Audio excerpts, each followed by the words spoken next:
Matric आनजादाव 100% उथ्रिसारनो हानायाव रंजाखांदों बेसी मेमोरियल इंलिश स्कुला।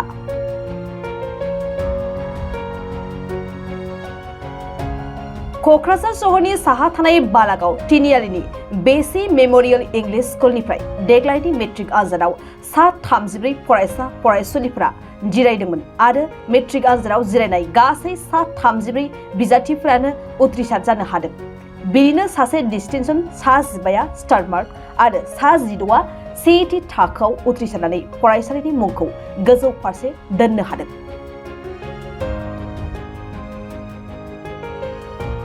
1991 इं मायथाइयाव हलथुगाव तिनिआलियाव गायसनजानाय बेसी मेमोरियल इंलिश स्कुल गौरां मिशना बोसोरफ्रोमबो मेट्रिक आनजादाव मोजां फिथाइ होबोबाय थानो हानाय बायदिनो देग्लायबो मेट्रिक आनजादाव 100% मोजां फिथाइखौ मोननो हानायखौ लानानै दिनै हानजा सुरनाय हाबाफारि बानजायनानै जाफुंसार फरायसाफोरखौ बरायदों।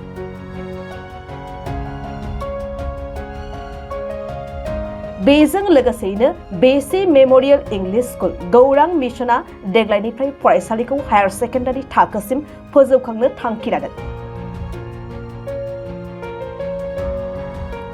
बे समाव फरायसालिनि गोरायुं दिबारु गयारिया हायार सेकेन्डारि थाखोनि थाखाय बेसेन नाङालासे बायदि बायदि खाबुफोरनि गेजेरजों मुं थिसननायखौ जागायबाय होननानै मिथिहोयो।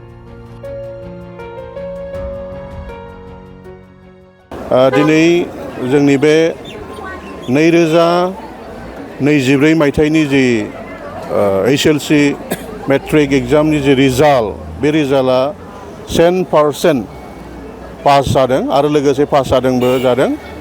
आउट अफ 34 स्टुडेन्टआबो फार्स्ट डिभिजन मोननो हादों।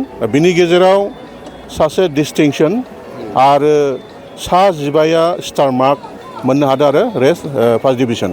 दा गासैबो फार्स्ट डिभिजन बे जोंनि थाखाय खोब रंजाथाव आरो मोनसे जोंनि स्कुलावहाय बेसी मेमोरियल इंलिश सिनियर सेकेन्डारि बे स्कुलावहाय मोनसे गोदान जारिमिनारि सोरजिनो हादों, रेकर्ड खालामनो हादों। Because before it was not happened like that. It was second division also was there, but this year all of them gone through first division. That is why we are going to, in regards of that and through enjoyment, we want to do rally. So we are going to start to rally this one again.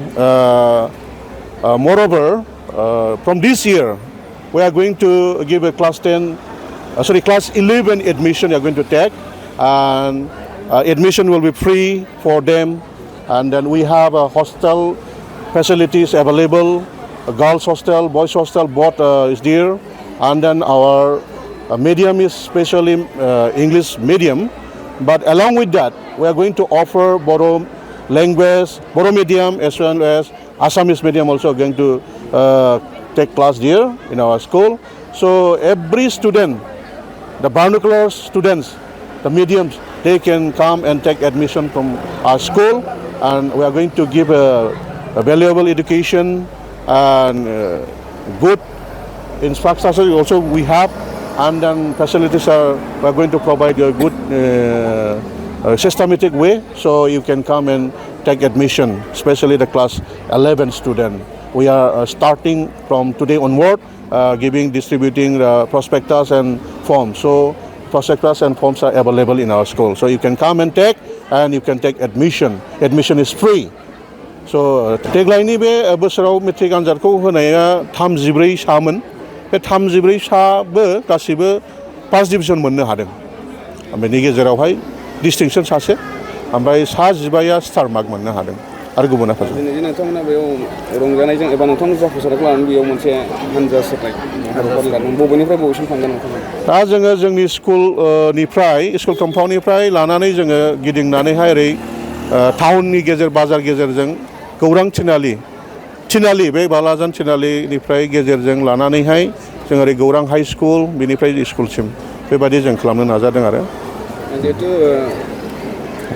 Higher सेकेन्डारिनि नोंथांमोना admission खालामनो नागिरबाय, माब्लानिफ्राय जागोन admission?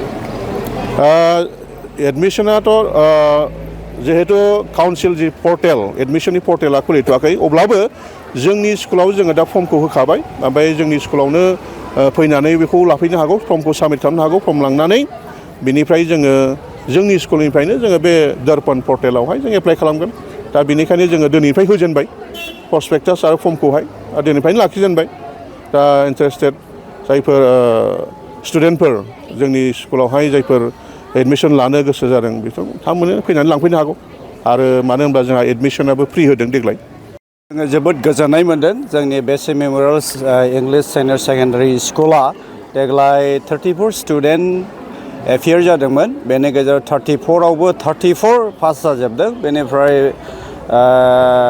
डिस्टिंसनाव सासे मोननाय जादों आरो 15 जना स्टार मार्क मोननानै पास जादों आरो गासिबो फार्स्ट डिभिजन बेनि गेजेरजों रायजोनि गेजेरजों नोंथांमोननि चेनेलनि गेजेरजों जों बेखौनो मोनथिहरनो लुबैदों जोंनि स्कुलाव देग्लाय मोजां रिजाल्ट खालामनो हानायलाय जोङो मोनसे प्रसेसननि गेजेरजों रायजोफोरनिसिम मिथिहरनो गोसो जादों जेन जोंनि स्कुलाव फैनानै बे बोसोरावहाय जायफ्रा हायार सेकेन्डारि फार्स्ट इयार फरायनो गोसो जानाय जोङो बे बोसोरनि थाखाय प्रथमबारनि थाखाय जोङो फ्रि अफ कस्टआवनो जों एडमिसन खालामनानै होनाय जागोन बेनिखायनो जायफोर स्टुडेन्टफ्रा फैनानै फरायनो गोसो जानाय बिथांमोना फैनो हागोन आरो मोनसे बाथ्राया बेनो जोंहा माइनरिटि गार्ल्स हस्टेल दङ बेवहाय जोङो गार्ल्स स्टुडेन्टफोरनि थाखाय जायफ्रा गोसो जानाय बिथांमोना फैनानै फरायफैनो हागोन खम रेटआवनो रेन्टेडआथ' थानाय नङा